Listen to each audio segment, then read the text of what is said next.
Hello guys, Dhananjay here and welcome back to a new video in which I'm going to talk about the Galaxy M51. We'll unbox this device. I'll give you guys my initial impressions and everything. This is one of those devices which feels like Samsung has managed to get a lot of things right. Literally a lot of things. Most important, the processor inside this device is Snapdragon 730G, and this will probably perform 2, 3 times, 4 times better as compared to the Exynos 9611 processor, which you can find on any other M series device except for the lowest one, like obviously. Let's unbox the device first. You do not get any type of case with this M51. Inside this, you will get normal manuals and a SIM ejector tool. We also have the device itself. Then we have a Type-C to Type-C cable inside the box because we get a 25-watt charger in the box. This is the same charger which you will get with Samsung Galaxy S20 Plus and other Samsung flagship devices as well, because Samsung has not provided any charger higher than 25 watts in the box as of now. So M51 gets a 25-watt charger, and yes, as I said, Type-C to Type-C cable because the charger comes with a Type-C port only and there is no normal USB-A port, but you can obviously use your normal Type-C cable to charge this device. When it comes to opening up the phone and trying out the fingerprint sensor, as you can see, it works super fine.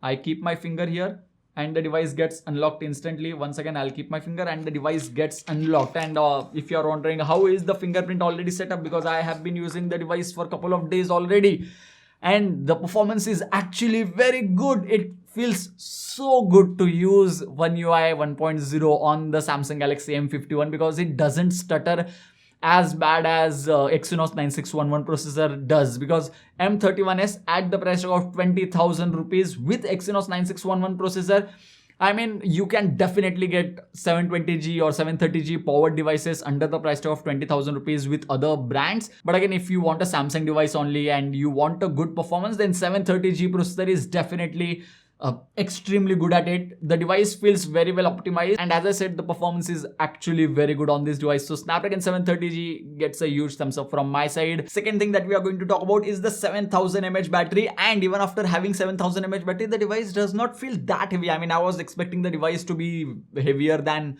ROG Phone 3 maybe, but that's not the case. ROG Phone 3 also comes with 6000 mAh battery. 7000, this is the first device that I'm holding in my hand which comes with 7000 mAh battery. And when I got this device 5 days back maybe, I charged it to 100%. I did not use it for 3 days, and in 3 days it dropped only 5% of battery. And I was using the device like just in between to check how the performance is or if there is any software update before I start testing the device.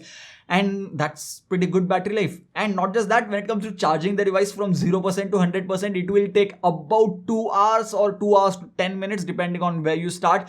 But 2 hours at least, and that's because 25-watt charger is provided in the box. If Samsung would have provided 15-watt charger, then oh my god, it would have taken 3-4 hours to charge the device completely. So 7000 mAh battery is good enough for charging and getting through one single day. I guess should not be an issue. I'm just kidding. You can definitely get through 2 days as well, because I think the current software update that is installed on the device is more optimized to give more battery life as compared to better performance, because I have used other 730G powered devices and they feel a little bit more smoother as compared to M51, and that probably can be because of the 60Hz Super AMOLED screen. Super AMOLED.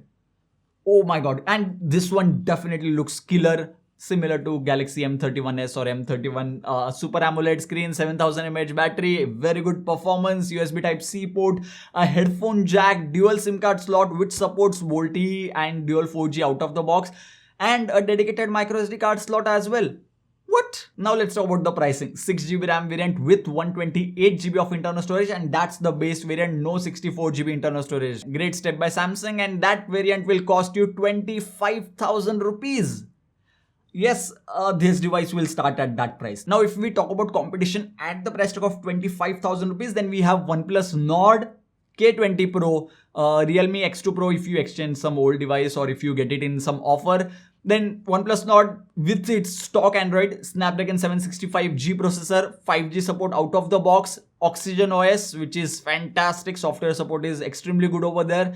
And camera. it comes with IMX586 sensor, whereas Galaxy M51 comes with IMX682 sensor, the same sensor which was present on M31s, and I praised the M31s for its camera because it was actually very good, and M51 is no exception to that.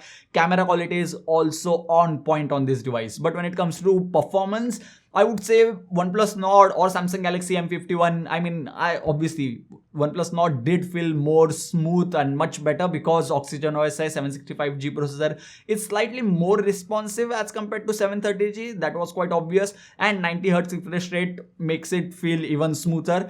But it's not like M51 performs bad actually. So I mean, somehow this time it's so easy to defend Samsung because the performance was actually good on this device. Now talking about the build quality, unfortunately it does not get fancy back panel like M31s. It has a plain back panel. The blue color that I have does not have any shine to it or nothing. It looks plain, simple, boring. I guess that's the major downside of this device.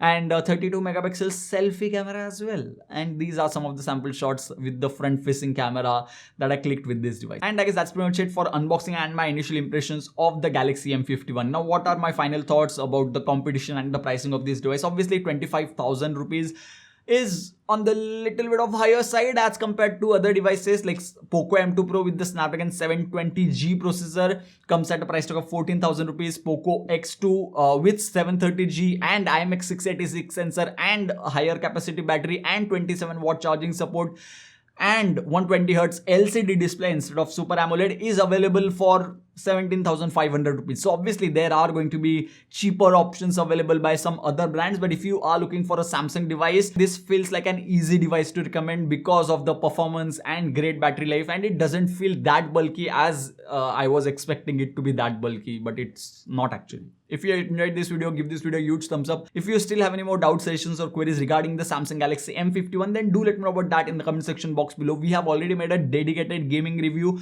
of this device on our gaming channel, which will be linked in the description box below. So don't forget to check it out and subscribe to our gaming channel as well. Subscribe to this channel as well so that you get notified next time I upload a video like this one. So yeah, thank you guys. Thank you for watching.